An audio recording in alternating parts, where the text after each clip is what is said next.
3টা ভূমিকম্প এখনো আসা বাকি আছে। নবীজি বলেছেন একটা পৃথিবীর পূর্ব দিকে হবে। পূর্ব দিক কোন দিক?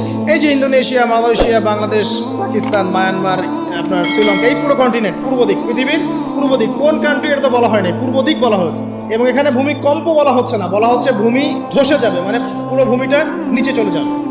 এখন যারা এগুলো নিয়ে গবেষণা করেন তারাও কিন্তু সেম কথাই বলছেন, খেয়াল করে দেখেন। তারা হয়তো বিজ্ঞান দিয়ে ব্যাখ্যা করছেন, কিন্তু হাদিসে কিন্তু এটা বলা আছে। আরেকটা হচ্ছে পৃথিবীর পশ্চিম দিকে।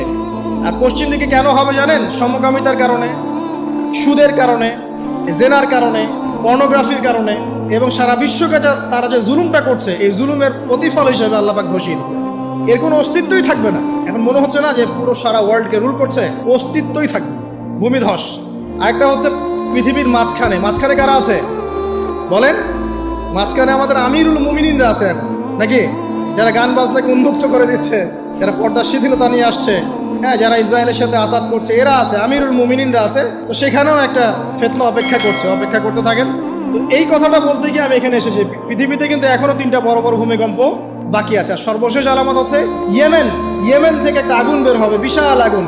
এই আগুনটা মানব জাতিকে হাসরের মাঠের দিকে তাড়িয়ে নিয়ে যাবে। এই 10টা আলামত না আসা পর্যন্ত কিয়ামত হবে না। অতএব আপনি এখন রিল্যাক্সে নাকে তেল দিয়ে ঘুমান, নাকি ভাই? এই 10টা আলামত না আসা পর্যন্ত কিয়ামত হচ্ছে না। তবে এই 10টা আলামত আসার পটভূমি কিন্তু তৈরি হয়ে যাচ্ছে, এটা আমাদের খেয়াল করতে হবে। আচ্ছা আসেন, এই যে শুআয়ব আলাইহিস সালামের কওমকে যে ভূমিকম্প দিয়ে ধ্বংস করা হলো, এই ভূমিকম্প কখন আসে? আল্লাহ পাক বলছেন তার রাসূলের মাধ্যমে, যখন সমাজের মধ্যে পাপ বেড়ে যাবে, অশ্লীলতা বেড়ে যাবে, মানুষ মাদককে হালাল মনে করা শুরু করবে, জেনাকে হালাল মনে করা শুরু করবে, এবং এই যে বেপরদামি বেড়ে যাবে, তখন সমাজের মধ্যে ভূমিকম্প দেখা দিবে, ভূমিধস দেখা দিবে। গান বাজনা, বাদ্যযন্ত্রকে মানুষ হালাল মনে করা শুরু করবে, তখন এগুলো আসবে। তো এগুলো কি আসার বাকি আছে? এখন কি মনে হচ্ছে? আল্লাহ পাক আমাদেরকে হেফাজত করুন, আমিন। বাঁচার উপায় কি? ওই যে বললাম, রব্বানা বলেন, আতিনা মিন লাদুনকা রাহমা ওয়া হাইয়্ লানা মিন আমরিনা রাশাদা। এভাবেই ইতিহাস নিজেকে পুনরাবৃত্তি ঘটিয়েছে। ইতিহাস পড়ে দেখেন, আমি নিজে হিস্ট্রির ছাত্র, আপনি পড়ে দেখবেন, পুরো ঐতিহাসিক পটভূমি পড়ে দেখবেন, মানুষ এই ঊনবিংশ শতাব্দী আসার আগে এত অশ্লীল ছিল না। এখনকার বিশ্বে যত সমস্যা চলছে, কয়েকটা বলি, রিবা বা সুদ, জেনা বা উন্মুক্ত যৌনাচার, তারপরে বেপরদামি, অশ্লীলতা, 4 নাম্বার আপনার মাদক, ঠিক আছে, 5 যে বড় মহামারী পর্নোগ্রাফি, যত বড় বড় মেজর সমস্যাগুলো চলছে, যেগুলো ইয়াং জেনারেশনকে ধ্বংস করে দিচ্ছে, এগুলোর ম্যাক্সিমাম এসেছে কিন্তু পশ্চিম থেকে।